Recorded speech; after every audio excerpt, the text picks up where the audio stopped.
Bonjour, aujourd'hui on va étudier le cas pratique numéro 2, qui s'intitule Harcèlement au travail, le cas d'une collègue perverse narcissique.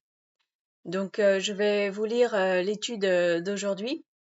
Donc il s'agit de Julie, 22 ans, qui est embauchée comme vendeuse en chocolaterie. Une collègue semble la prendre sous son aile et la conseille, l'oriente dans son travail, parle d'elle avec les autres collègues.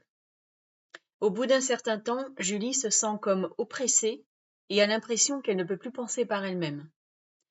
Fille unique, Julie a une famille très fusionnelle où tout ce qu'elle dit et fait depuis son enfance est commenté.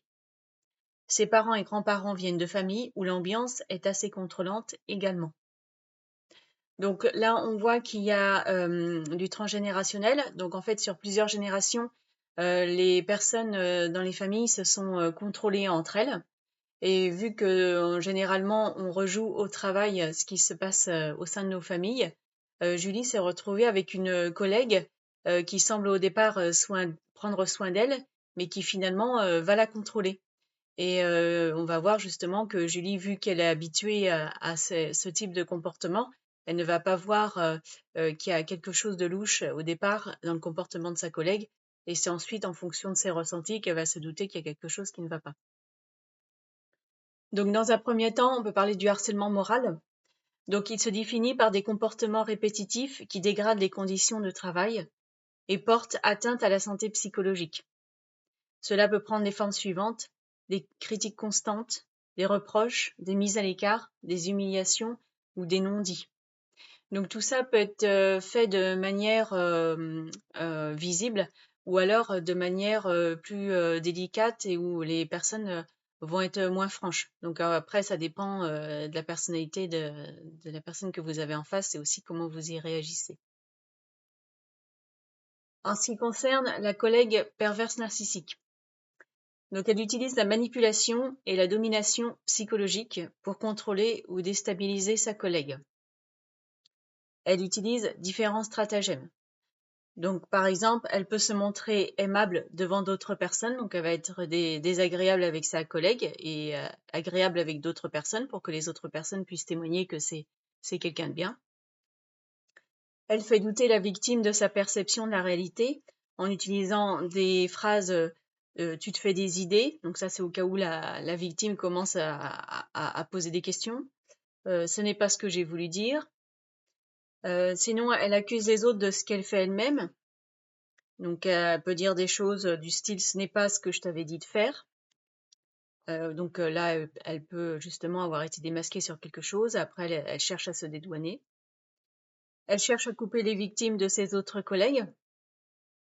Donc, comme ça, de façon à pouvoir mieux la manipuler et à émettre des critiques ou des rumeurs. Donc, tout ça a souvent un lien, surtout quand on se laisse prendre à ce jeu-là, en fait, un lien avec la psychogénéalogie. Donc certaines personnes attirent des manipulateurs ou tolèrent des comportements abusifs. Cela peut être lié à des schémas familiaux anciens, par exemple en loyauté inconsciente envers un parent autoritaire ou critique. Donc en fait, ce type de manipulateur va en règle générale tester avec tout le monde, un petit peu voir ce qui marche et ce qui marche pas avec les gens. Et en fait, il commence à harponner certaines personnes quand il voit que leur jeu fonctionne, jusqu'à temps que la personne dise quelque chose ou pas, parce qu'il y a des gens qui restent vraiment sous emprise comme ça pendant longtemps, et ou alors la personne après commence à parler. Alors, on va étudier le cas plus particulièrement. Donc, comment ça peut se traduire avec une collègue narcissique? Donc, quand on reprend la liste du transgénérationnel, on va avoir la loyauté inconsciente, une tendance à tolérer des humiliations ou critiques. Alors, dans notre exemple, Julie, ayant vécu avec des parents contrôlants, elle peut chercher à éviter le conflit. Donc, si sa collègue commence à l'humilier ou à la critiquer, Julie va vouloir éviter le conflit en ne souhaitant pas provoquer sa colère, par exemple. Donc, elle va essayer de détourner ça ou se disant, bon, bah, c'est pas si grave que ça, ou en essayant de minimiser la situation. Donc là, du coup, elle reste en loyauté par rapport à ce qu'elle a vécu dans sa famille. Ça peut être la reproduction de schémas. Donc on attire des manipulateurs similaires. Cela peut réveiller un schéma familial de domination.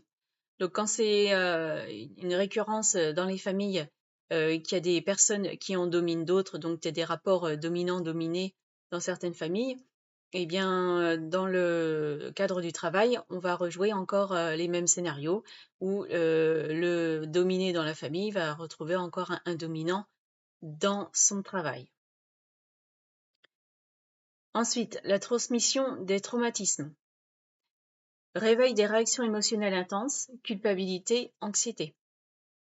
La colère ou la tristesse face à une collègue toxique peut être amplifiée par des mémoires familiales non résolues.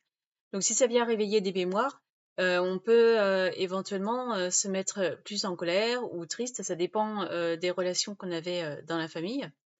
Donc ça peut réveiller aussi un sentiment aussi de culpabilité ou aussi de se dire que ça recommence encore sur le lieu de travail. Ça peut cacher également un secret familial ou un tabou. On évite de parler de ses problèmes, on s'isole. Donc si dans la famille de Julie, elle ne pouvait pas exprimer ses émotions, elle peut reproduire ce schéma par un isolement au travail.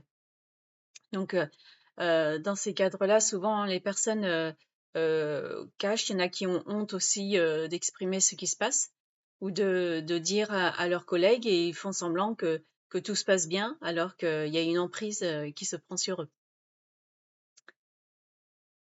Donc on peut en conclure par rapport à ça que la collègue de Julie a bien senti qu'elle pouvait la contrôler et la faire culpabiliser. Elle essaie de prendre à témoin les autres collègues. Donc, du coup, dans ce cas, Julie se retrouve aux prises en fait avec sa collègue sans pouvoir rien dire. Et finalement, la collègue a réussi à la détourner des autres. Alors, quelques axes thérapeutiques pour Julie. Donc d'abord, ce qu'elle peut faire, c'est identifier les réactions automatiques qui peuvent renforcer l'emprise de sa collègue perverse narcissique. Culpabilité, suradaptation, peur du conflit. Donc, elle peut voir les réactions qu'elle a. Est-ce qu'elle a des réactions déjà qu'elle avait déjà avec ses parents ou ses grands-parents et voir comment elle gère ça en fait avec sa collègue. Se défaire des loyautés inconscientes qui la poussent à rester dans des situations toxiques, puisque si elle reste dans cette situation-là sans en parler à ses autres collègues ou sans en parler à son chef pour se défaire de ces réactions-là, ou même en parler à sa collègue, du coup elle se retrouve bloquée dans une relation toxique. Et renforcer l'autonomie émotionnelle pour poser des limites claires et se protéger. Donc là, c'est à elle de savoir où sont ses limites, comment elle doit se positionner par rapport à ce type de personne. Dans notre cas, Julie peut progressivement lâcher la peur du regard de l'autre, du contrôle et du conflit, se détacher des loyautés qui la poussent à accepter inconsciemment un regard extérieur autoritaire. Elle peut également nommer ses agissements à sa collègue afin d'éclaircir la situation. Donc dans ces cas-là, ce qu'il y a de mieux à faire, c'est de nommer ce que sa collègue est en train de faire, lui se positionner face à elle et également en parler autour de soi de façon à désamorcer la relation toxique. Et ça, c'est à faire au plus tôt pour éviter de tomber dans l'emprise de ce type de perverse narcissique qu'on peut trouver assez régulièrement en entreprise.